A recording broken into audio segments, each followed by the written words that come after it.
history is full of firsts. It's one small step for man, one giant leap for mankind. Many of those firsts shaped our way of life. For 70 years, KPRC Channel 2 has been proud to be pioneers in shaping television and Houston history. In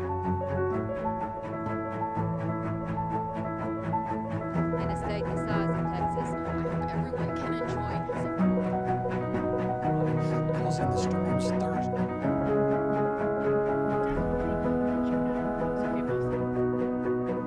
Minutes before 9 o'clock, the crew's here telling them.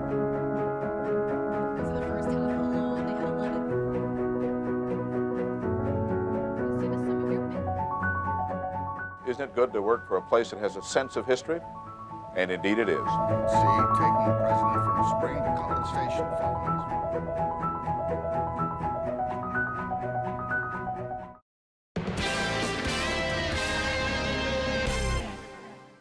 If you have something you'd like Channel 2 Investigates to check out, call the tip line at 713-223-TIPS or email investigates@click. Next at 6, a lawsuit filed against an FBI agent after a recent rescue mission went terribly wrong. Hear from the family filing that lawsuit. Plus, good news regarding a missing St. Thomas student, where she was found today. Plus, Justin's got your weekend for Monday at 6. Live from KPRC, this is Channel 2 News at 6. A family of an innocent victim killed in a botched raid back in 2018 is demanding answers. Investigators say an FBI agent shot and killed the man they were supposed to rescue from a kidnapping situation. Now, 2 years later, Ulysses Valladares' family is taking legal action against the FBI agent accused of pulling the trigger. Thank you so much for joining us this evening. I'm Jonathan Martinez. You know, just before that deadly shooting, authorities say Valladares was taken from a home in Montgomery County by 2 men. Investigators say he was then brought to his girlfriend's home on Elbert Street and Kirkpatrick in Northeast Houston. 3 people, including Valladares' girlfriend, are now charged in connection to that very kidnapping. Channel 2 Sally Mandu joins us live from Northwest Houston with the latest on the lawsuit. Sally? And Jonathan, it's been 2 years since he passed away, and the family says they are waiting on justice to be served. It's been 2 years since Ulysses Valladares has been shot and killed by an FBI agent.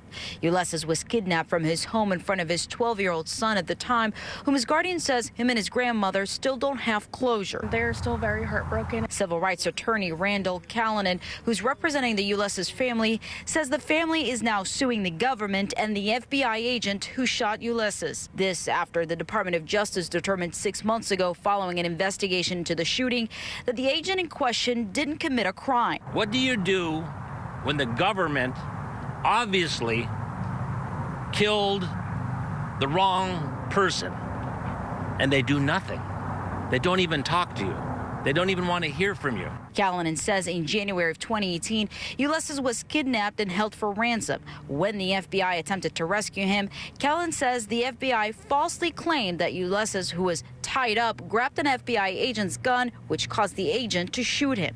But the recent autopsy report ruled the FBI shooting as a homicide, stating no evidence of close-range firing. Callanan is demanding the FBI release the name of the agent and compensate Ulysses' mother and now 14-year-old son. The FBI needs to come forward. The United States government needs to come forward. They need to say what went wrong. They need to apologize, and they need to compensate a son who needs help from his dad. And right now, the Harris County District Attorney's Office are conducting their own investigation of the shooting. Once they're done with the investigation, they'll present their evidence to the jury, and the jury will decide then whether a crime has been committed. We're live in Northwest Houston. Sally Mandu, KPRC Channel 2 News. Sally, thank you so much for that update. Now to an update on the missing student from the University of St. Thomas. According to Texas EquiSearch, Angela Wynn has since been found safe. We're told she was found at a shelter somewhere here in the Houston area, although investigators did not tell us where specifically she was found. Texas EquiSearch was out looking for her just as early as this morning. She had been missing for nearly 2 weeks now. Breaking news out of Corpus Christi. That's where police officer Alan McCullum was killed in the line of duty. The 46-year-old was responding to a traffic stop last night on State Highway 358 when he and another officer were hit by a vehicle. McCollum is survived by his wife and 3 children. That second officer is in the hospital but is expected to survive. But earlier today, Major Mike Lee with the Harris County Sheriff's Office posting this tweet offering his condolences. A Bay City mother is behind bars after police found her 7-year-old daughter dead. It happened yesterday when officers were conducting a welfare check at her apartment on Bordeaux Drive. That's when they discovered the little girl's body. 26-year-old Laura K.D. now facing 3 felony charges. 2 other children were also at home at the time, a 5-year-old and a 3-month-old, but they're now safe tonight. Well, you've heard us before, and we are going to keep reminding you about a major traffic alert out in the Galleria area. Sky 2 flying over the West Loop at the 59 interchange, where lanes in both directions are shut down at the Southwest Freeway. You can see what it looks like right now in that area from our TransStar camera as drivers are crawling on 610 just before 59. And this is just the first of several weekends drivers will not be able to access the loop as TxDOT crews are working to build new connector ramps and even hang beams in that area. Now, there are a couple of different ways that you can get around that traffic, and we've posted a list of all those detours for you right down our website at click2houston.com. Turning now to Decision 2020, the first votes of the presidential race will be cast on Monday during the Iowa caucuses. It has to be expected candidates are making their final case with voters ahead of the polls. Channel 2's Sion Rhodes, that is, joins us live from Des Moines, where she spoke with all the voters out there. Hey, Sion. We are now about 2 days away from the start of the caucuses, and that means the candidates spend all day today and in through tonight, actually, holding events, trying to get that last bit of support wherever they can. But a lot of Iowans say they are still undecided. It's tremendous to be here. Oh my. It was standing room only inside this Boone, Iowa Mexican restaurant for a town hall with Andrew Yang. But with still 2 days before the caucuses, not everyone here is a declared member of the Yang Gang. I'm actually caucusing for Pete, but he would be my second. I'm back and forth. It's open for me. Events like this one giving Iowans and even out-of-towners a chance to get face-to-face with the Democratic presidential hopefuls. We're caucus tourists. This group of friends came to the Hawkeye State all the way from the Golden State. It's great for us being from California to see the candidates up close and personal. And I mean, you know, it's democracy in action. It's very exciting. I've become a true Iowan. I haven't decided, even though I'm from California. They have until Super Tuesday to decide. It's 2 days till voting. And you all are among the most powerful and influential people in our country today. But Yang, who has been polling in the single digits, needs Iowans to choose him now. If you don't win on Monday, are you going to continue in the race? Oh, for sure. Well, I can't, like, we're going to be here the entire spring. Right, that way. You're going to stay in? Oh, yeah, for sure. And the most anticipated event that's happening tonight is not a campaign event. It's a poll that's coming out from a very important paper, the Des Moines Register, along with CNN, releasing their latest ranking of the Democratic presidential hopefuls. So we'll have lots of reaction from that tonight coming up at 10. For now, reporting live from Des Moines, Iowa, I'm Sion Rhodes, KPRC, Channel 2 News. And we'll be waiting. Thanks a lot, Sion. Hey, the stage is set out in Miami for Super Bowl 54 as we are now less than 24 hours away from the big matchup between the Chiefs and the 49ers. A huge crowd expected to descend on South Florida, where millions of fans will also be watching around the globe at home. Earlier today, both teams arriving for their last big practices. The 49ers are using the University of Miami out in Coral Gables, and the Chiefs held practice over at the Miami Dolphins training facility. You know, the excitement continues to build leading up to Sunday's big game, and we've been reporting on all those festivities ahead of the matchup. We also caught up with some fans out there as well. Channel 2's Ari Alexander is in the middle of all that fun. He joins us live from Miami with more. Hey, Ari. Hey guys, we're at the Adrienne Arch Center. Just got done with the NFL Honors Award Show. Lots of people leaving the show, walking by me. I had to step a little bit to the left because I was in Brett Favre's way like a minute ago. So a lot of great stuff going on all over Miami, especially for the fans. They get to do what's called the NFL experience, get to participate in a mock combine, run the 40, throw Hail Marys, all that kind of fun stuff, get autographs. It was a lot of great environment because the fans were telling me they're really excited to not only see the NFL players, but they get to interact with some of them too. So we talked to fans from all over the country. We're talking Pittsburgh, San Francisco, Kansas City, New York, people from everywhere. They told us what their experience has been like in Miami. What's the coolest thing you've seen so far? Probably just all the NFL players, seeing them like in person. Other than seeing them on TV, it's just a lot cooler, and you just like actually feel like, yeah, I'm actually here. Did the 40-yard dash, and it wasn't pretty. I like the obstacle course. I did that. I didn't miss one. I bombed it first try, so I'll take that.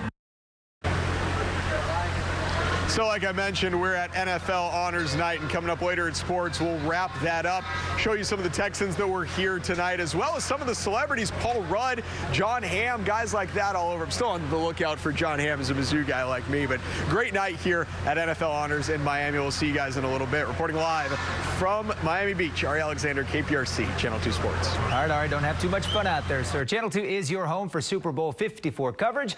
Ari Alexander will stay in South Beach and provide live updates leading up to the big game and once a champion is crowned. You can also follow his reports on our website at click2houston.com. Well, it's Super Bowl week on Saturday Night Live, and Houston's own J.J. Watt trading in the football pads for microphones. Still to come, the hosting gig he landed and who will be joining him on stage as well. Oh, I can't wait for that one. It's going to be a great one tonight. Speaking of, if you're headed out this evening, it is picture perfect. Temperature is still in the 60s now, but clear skies means that we're going to be in the 40s by tomorrow morning, so getting your party plan set. A little chilly, but don't worry, we'll be warming up nicely by the afternoon for your party plans. Watch that cold front. I'll talk about that coming up in your work week forecast.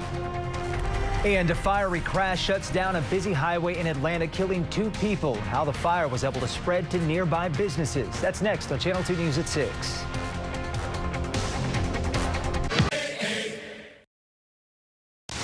Take a look at this. Driver scrambling on an Atlanta highway after a fuel truck crashed into other vehicles, sparking a massive fire there. 2 people were killed during that incident. Drivers were also forced out of their cars after the fuel started spreading through sewer drains. Manholes were exploding, causing nearby businesses to catch fire and even power outages. All lanes near that crash site will have to be repaved now. A shooting at a funeral left 2 people dead and 2 others hurt. It happened at a church in Riviera Beach, Florida this afternoon. A 15-year-old boy and a man died at the scene. Another child and a woman were taken to the hospital for treatment. So far, no arrests in this case. Police have not said what led up to that shooting either. Well, the numbers continue to rise as a deadly coronavirus has now killed 304 people. Numerous airlines have since halted all flights in and out of China. The U.S. and Australia are temporarily denying entry to non-citizens who travel to China. Apple also now saying it'll close all 42 stores in the area. All Americans returning home will be quarantined for 2 weeks. There are 8 confirmed corona cases here in the U.S. We'll take a live look outside as we head to break. You're looking over Discovery Green. Justin's back after the break with your Super Bowl forecast. Stay with us. All next. Hi, I'm J.J. Watt, and I'm hosting Saturday Night Live with musical guest Luke Combs tonight. And we're certainly all looking forward to Texans. J.J. Watt will be the 27th athlete to host Saturday Night Live. Tonight's show will also feature, as he mentioned, country musical artist Luke Combs. Last week, Watt shared his excitement on Twitter, calling it something truly special. And now he says he's going to rest up for that big gig. As you can tell, I'm a little tired.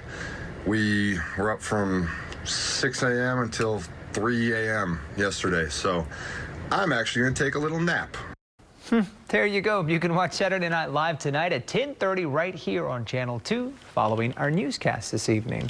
It's a lot of work, it seems like. They put in a lot of work at those to get those shows ready for that. And you saw that last clip. That was when he was on The Tonight Show.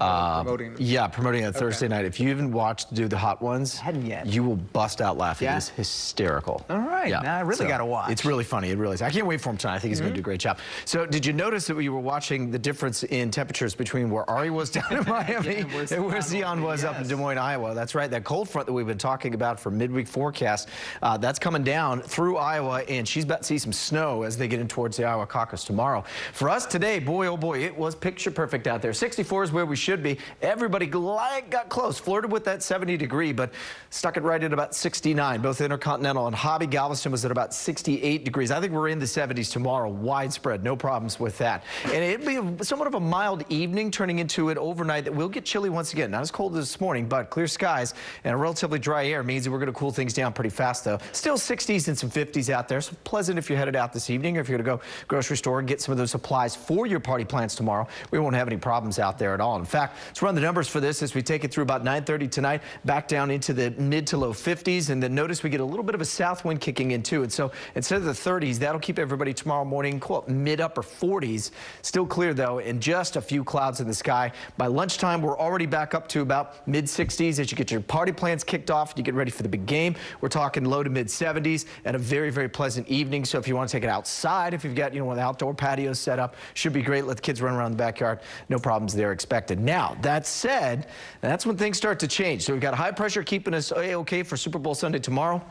That slides off to the east, and here's the beginning of this storm system that's over into Canada. Notice where it's placed, way up here, where it is fairly cold. This sort of purple shading here is all of the spots across the country and up into Canada where it's 32 degrees or below. Obviously, you can see the mountains out west, and of course, most of Canada. So that's the source of this air mass that's coming down. One of the reasons why it's going to be very, very chilly for us tomorrow, no problems. A little bit of extra cloud cover Monday, but then as we get into Tuesday and Wednesday, here comes that front, and it's going to bring in not only the cold, but it's going to bring in some pretty decent shower chances with that as well as we get in towards Wednesday. Now, there's a slight chance that we could get a little bit of wintry precipitation, but most of that I think is going to get stuck up near Dallas, so it shouldn't be much of an issue for us here. I think it'll just be too dry by the time the really cold air gets here. But if you're going to be traveling up towards Dallas, maybe even back off towards West Texas, you need to make sure you will likely run into some form of sleet and or snow at that point. So for tomorrow, great looking forecast, right around the mid 70s or so. And then as we get in towards your 10-day planner, we'll be doing A-OK. So here's the story.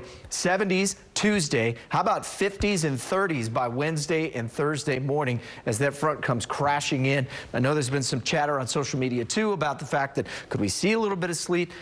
Ideally, sure. Is it possible? But these things, the cold air that you need there in place always kind of lags behind the front itself where all the rain is. So until you put those two in a sandwich together, it generally doesn't happen. All right. Thanks a lot for that, Justin. I appreciate it. Vanessa joins us now with a look at some sports. It's all about hoops today. We have Rice, Texas. We're going to talk about Baylor all playing. And then we have a group in Miami. So more from the Super Bowl's red carpet. DeAndre Hopkins coming up next. Star. Welcome into the Xfinity Sports Desk tonight. Here's what's happening. Well, Monday is National Call Into Work Sick Day, which means tomorrow is the Super Bowl. Patrick Mahomes versus Jimmy Garoppolo, and we have feet on the ground. Channel 2's Ari Alexander is there. Ari, I know you're a guy that absolutely loves fashion, so you're enjoying the red carpet. What's the scene out there in Miami? Yeah, Vanessa, red carpet was excellent. I think DeAndre Hopkins, Deshaun Watson were looking fresh. I'm trying to do my best here. So we got the white pants, a little Hermes drip on the belt, and the same bow tie that Leo wore in The Great Gatsby. So I'm trying to do my best. So all these NFL players looking terrific. But great scene here at NFL Honors, especially now. We've got guys that are clearing out. So the award show just ended about 20, 30 minutes ago. And I had to, move a little over because Steve Young and Brett Favre and Jim Brown and all these guys. Jeremy Renner was coming in. And they weren't the only guys that were looking good there. DeAndre Hopkins coming in with the silver jacket looking fresh. Deshaun Watson also on the red carpet. And up for Walter Payton Man of the Year, DJ Reader, the 347-pound defensive tackle anchoring the line. Mr. Lunch Pail Crew in the Texans. He had the chocolate brown suit. He brought his mom, Felicia. And DJ's so excited to be here on a red carpet. Tell me about the outfit. Got a little brown going on. My boy Stitched by Mitch. My shoe came untied, so I got to fix that. But man, one of my best friends from high school and elementary school, he made it for me. So having this honor being the Walter Payton Man of the Year nominee for our team is just, it's a true blessing.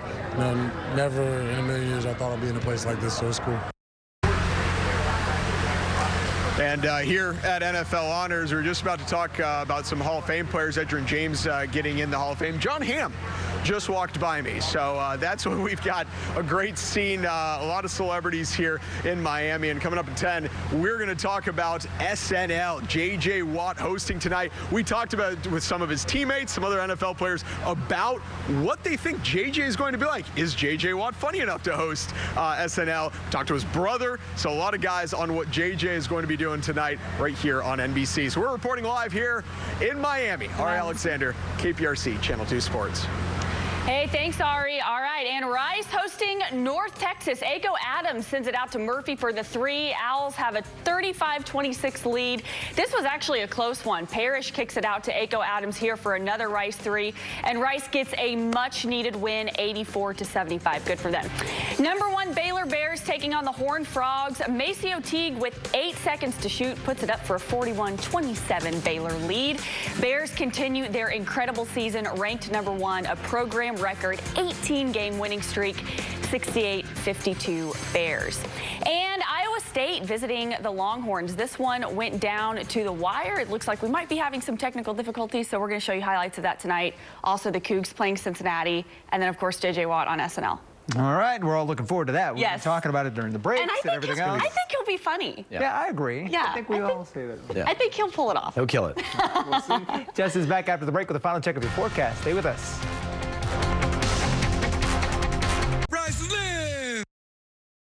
There's a little old football game tomorrow people are talking about. They got parties to set for, but the weather is going to be relatively good for it. Well, you got to get ready for the prop bets, too. Those are the best things, you know, like... Who wins a coin toss? Oh, no, I'm talking like, Links you and eyes know, first. yeah, stuff like But that. the snacks, too. The snacks, Buffalo how long, chicken the dip. commercials, right, all of it. So anyway, let's take a look at that forecast for tomorrow. So it's going to be sunny. You see that high sliding off to the east just a bit, and so make sure that you're ready for that. The problem with that is, though, is that once that moves out of the way, we're going to be watching for more 70s. Could see just a slight chance for showers Monday and into Tuesday, but then here comes that front. Now watch what happens. There's Tuesday. Now notice all that cold and that blue you see really fire up right around Dallas. Now there's a chance we could get a little bit of snow up in North Texas there as this front moves through, but as I mentioned before, generally by the time these fronts move here, they pick up speed. Cold air can't get there in time, and so you just can't get those two together. So I think that's what we're going to be seeing, but it will be cold Wednesday, so be ready for it. Tomorrow, perfect party plans, no problems. Keep it in the 70s, 50s, and 30s by midweek. We like it. All right, thanks a lot for that, Justin. That does it for us. We will see you again tonight at 10.